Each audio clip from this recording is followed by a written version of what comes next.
welcome to the Department of Basic Education channel on OpenView channel 122 and on YouTube. This is your weekly roundup of what's been happening in the education sector. My name is Tsehohajo Moachim. This show is aimed at giving you, our stakeholder and follower, an opportunity to catch up on what's been taking place in the education space, from emerging policy developments to the oversight work done by the Minister, Me Angie Motshekga, the Deputy Minister, Me Dr. Regina Mahaule, and monitoring by the Director General, Ntate Matanzima Mweli. We will be bringing you information on the department's programs such as the School Nutrition Program, Read to Lead, the anti-bullying campaign, and any new developments in the fast-paced environment in which the department operates. And of course, we will be updating you on the progress made regarding the management of COVID-19 in the sector. Not only that, but you also get to have a say.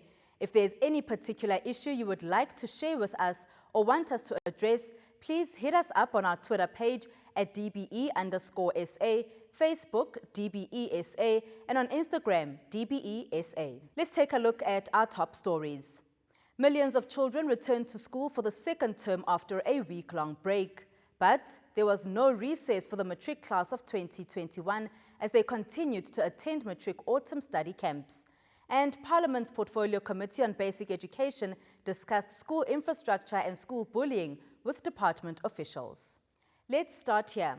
The Department of Basic Education has welcomed learners back to school to start the second term, adhering to strict COVID-19 restrictions.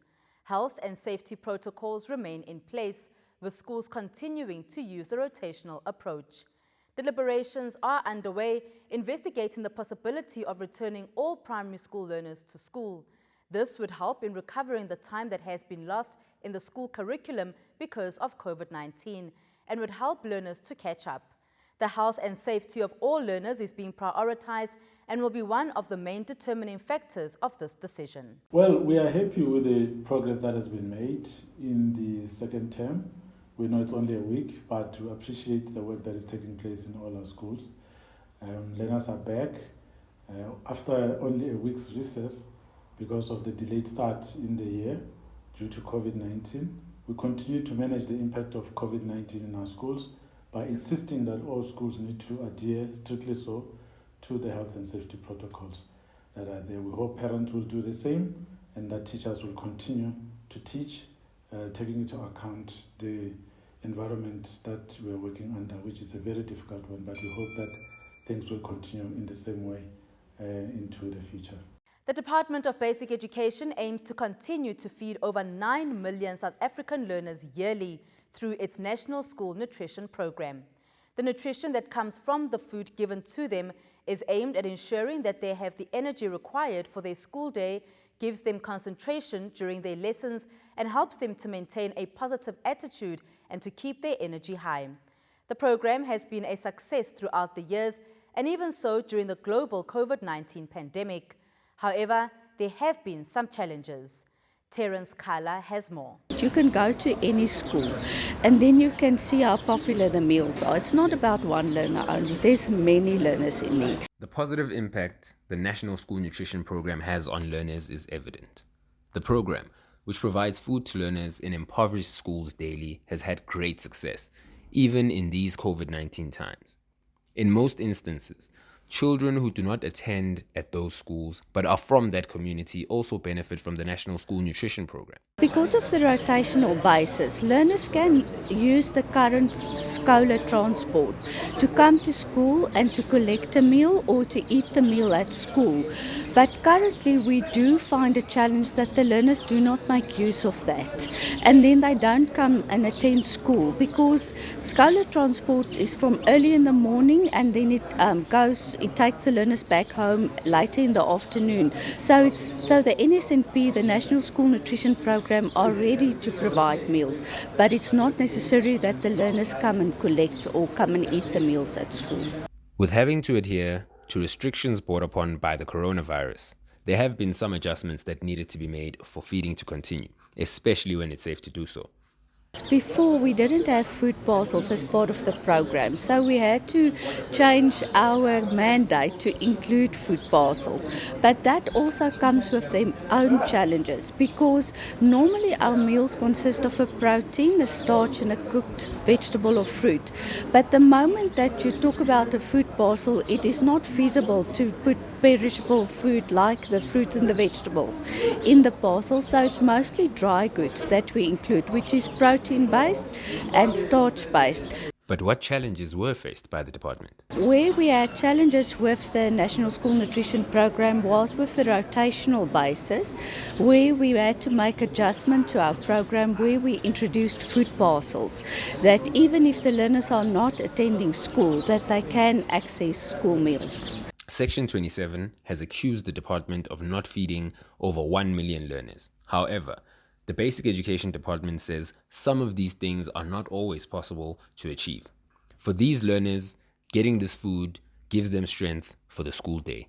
It is indeed important for the department to ensure that the National School Nutrition Program succeeds, because sometimes this is the only meal that these learners will receive for the entire day.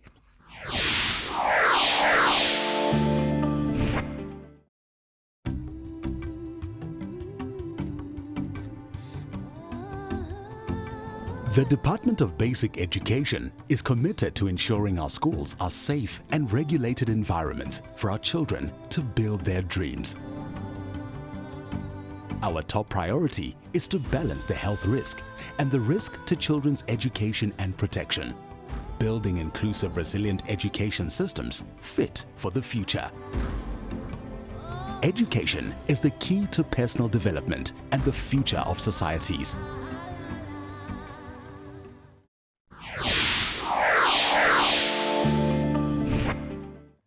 Welcome back. If you have just joined us, you are watching the Department of Basic Education's weekly news roundup.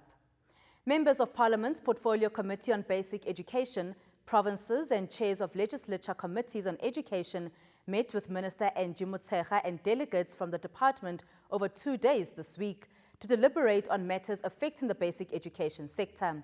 These discussions were aimed at paving a way forward on how to improve the current systems and general issues affecting the sector. Some of the issues discussed include school infrastructure, incidents of bullying in the basic education sector, and the latest schooling governing body elections. The system now is yielding fruits. Every day, every Friday meetings, we see the fruits of those meetings. Many projects now are towards the completion stage.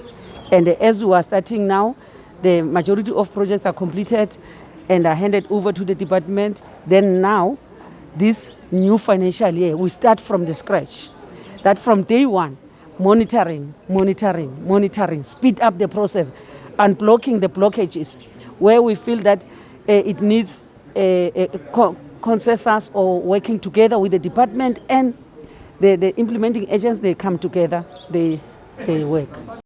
Education MECs from Limpopo, the Free State and KwaZulu-Natal took the opportunity to present and update the committee on the school infrastructure projects which have been successfully running this year, despite facing a few challenges along the way. The budget, right? Our province, at the moment, we are depending completely on education infrastructure grant, meaning that for us to build schools, we're depending on DBE, and the province is not actually allocating us any money for us to build schools. And therefore, it's very, very important for us to demonstrate the capacity that we can build schools and deliver them on time so that we can get more money from DBE. Because if you take too long to build a school, you lose that amount of money. We're still dealing with the eradication of pit latrines. We're still dealing with dilapidated classrooms and old schools. We're dealing with storm-damaged schools. But also we're dealing with schools that are overcrowded and we need more space. And then you also need special schools that are advanced, technologically wise, but also well equipped so that our special learners can also be able to do something when they're done at the school. So there's a lot of challenges that we still face in terms of the infrastructure, but we are not going to despair. but have a plan to be able to deal with them. Well, it's an issue of being hands-on, if I may simplify it like that. You identify the needs, you focus on them, you try to mobilize whatever resources that you can get and try to deliver on time. Because, things are done by human beings. Really, there's no need to prolong delivery unless human beings are lazy. So what we are trying to do and which we are trying to perfect in KZN really is to be able to deliver on time and everyone to be responsible for his or her task in the value chain of delivery. So if there's a submission that needs to be done, must be done and signed on time. Even the contractors, we are putting them to terms before even they start the work to say you have to deliver on these particular days, and if you don't do that, there will be penalties. So it has really been an issue of being hands-on. Meanwhile, the chairperson of the committee says finding solutions and improving the basic education sector is important. We want to share ideas. It is not a meeting of blaming the other people or saying this one is wrong, or because you know in provinces there's this thing of blaming national, and national would in return blame provinces. But we said no, let's not get that. Let's all sit together. Let's discuss. What can we do? We need each other to assist one another. This thing of implementing agencies, are they assisting? If they are not, then why don't we get rid of them? Why don't we find other strategies so that we implement? If we set time, we allocate time for a school to be built, for instance. If we are saying 12 months for a school to be built, let's make it 12 months to be 12 months. If we know that there will be a middleman that is going to be an implementing agent, that is going to be a problem in between, let's get rid of that. Let's just do things adequate. Let us try to get more water in your rural provinces. Let us try to get rid of pit latrines. It's not something that we would be able to discuss about today and finish today, but we need to find solutions to that.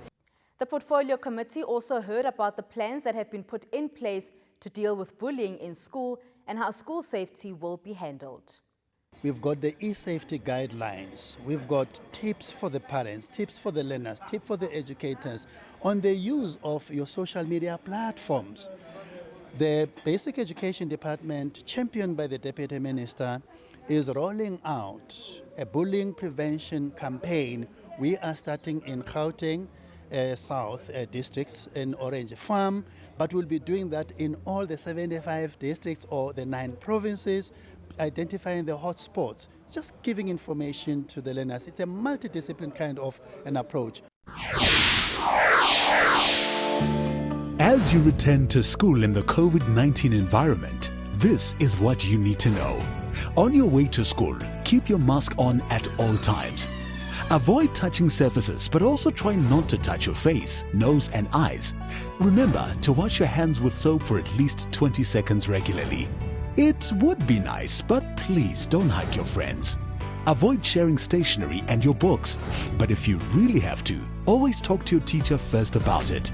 And oh, don't ever share your mask. Your mask is your safety. Your mask is your health. When you get home, take off your mask and wash it with warm water and soap. Stay safe and remember to keep washing your hands. Play safe, work safe. Let's beat the coronavirus together. Welcome back. You are watching the Basic Education channel on 122 on OpenView or on YouTube. This is your weekly news roundup of what's been taking place in the education space. The Director General of Basic Education, Mr. Matanzi Mamweli, last week visited matric autumn camps. These camps were created to support grade 12 learners who are working hard towards exiting the school system this year. Provinces are working around the clock to create additional tuition and revision opportunities for the matric class of 2021. Terence Kala has more. Here at school, we have morning classes, afternoon classes, and we have recently started with evening classes. We as the learners feel like we do not see the need of these extra classes. But to be honest, these extra classes has a positive influence on our academics. These are just some of the sentiments shared by grade 12 learners who attended the autumn study camps. The department's Director General, Matanzima Mweli, visited camps in the country last week, a day after schools closed. He started in Gauteng on Saturday, April 24th. He then moved to the Northwest Province on Sunday, as well as Limpopo and Mpumalanga, before visiting KwaZulu-Natal and the Eastern Cape. He concluded his visits in the Western Cape province. The question is, what would you like to see in your statement of the result? Whatever you want to see there, work on your study timetable according to your study timetable, work according to your improvement plan. I'm telling you, you'll never go wrong. The aim of the Director General's visits is to encourage and motivate both learners and teachers.